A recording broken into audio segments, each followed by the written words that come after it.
हरे भरे बड़े जंगल में 6 दोस्त रहते थे। बाघ वीरू, बहादुर लेकिन थोड़ा गुस्सैल। लोमड़ी लाली, चालाक और समझदार। बंदर मोंटी, हंसमुख और नटखट। खरगोश चिंकू, तेज दौड़ने वाला। कछुआ टिम्पू, धीमा लेकिन बहुत धैर्यवान। हाथी का बच्चा गोलू, बड़ा दिल वाला, छोटा सा टसक। ये सभी हर सुबह नदी किनारे मिलते, खेलते और बातें करते। जंगल शांत था, पक्षी चहचहा रहे थे और नदी धीरे धीरे बहती थी। एक दिन गोलू ने कहा, क्या हम जंगल के उस घने हिस्से में कभी नहीं जाएंगे? मोंटी बोला, अरे वहां तो अजीब अजीब आवाजें आती हैं। लाली मुस्कुराई, डरने की नहीं, समझदारी की जरूरत होती है। शाम को सब अपने घर लौट रहे थे, तभी जंगल के अंदर से थम थम की आवाज आई। बाघ वीरू ने कान खड़े किए। ये कौन है? मोंटी पेड़ पर चढ़ गया। मैं देखता हूं। ऊपर से उसने देखा कि पेड़ों के बीच एक काली सी परछाई घूम रही थी। भयावह आवाजें, ऊ ऊ। चिंकू डरकर बोला, ये तो भूत है। लाली ने कहा, शांत रहो, पहले पता करते हैं। अगले दिन सबने भय किया कि उस आवाज का पता लगाया जाए। 6 दोस्त सुबह निकल पड़े। घना अंधेरा, पेड़ों में से रोशनी मुश्किल से आती थी। जैसे जैसे वे आगे बढ़ते, आवाजें जोर होती जाती। गोलू बोला, अगर किसी को चोट लगी हो तो?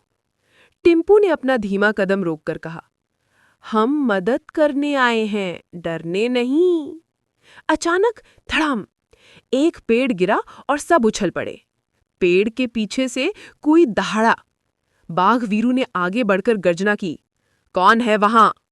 धुआं हटने पर सबने देखा, वह भालू बालू था। वह डर से कांप रहा था। बालू बोला, दोस्तों, मैं बीमार हूं, मेरा घर गिर गया है, मैं चल नहीं पा रहा हूं। सबकी आंखें फैल गईं। चिंकू बोला, अरे हम तो डर गए थे। गोलू पास गया और बोला, तुम चिंता मत करो, हम तुम्हें मदद करेंगे। लाली ने तुरंत काम बांटे। गोलू और वीरू बड़ा घर बनाने के लिए लकड़ियां लाएं। मोंटी और चिंकू बड़े पत्ते और रस्सियां। टिम्पू पानी और दवा ढूंढे। लाली सबको निर्देश दे। गोलू लकड़ियां उठा रहा था, लेकिन वे बहुत भारी थीं। मैं कर लूंगा, वीरू ने बल लगाकर उसे मदद की। मोंटी पेड़ पर चढ़कर टहनियां तोड़ रहा था और चिंकू नीचे कूद कूद कर उन्हें इकट्ठा कर रहा था। टिम्पू धीरे धीरे चलता हुआ दवाइयों वाली जड़ी बूटियां ढूंढ रहा था। लाली सबको जोड़कर एक शानदार योजना बना रही थी। पूरे दिन मेहनत चली। शाम को सब थक चुके थे, लेकिन नया घर आधा बन चुका था। रात हुई ही थी कि अचानक तेज हवा चलने लगी।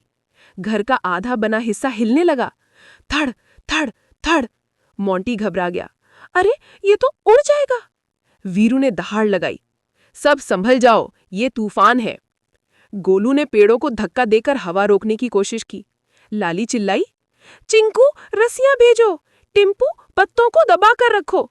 सब मिलकर घर को बचाने लगे, लेकिन हवा इतनी तेज थी कि घर गिरने ही वाला था। तभी वीरू ने जोर से दहाड़ा और सबसे मजबूत लकड़ी को पकड़ लिया।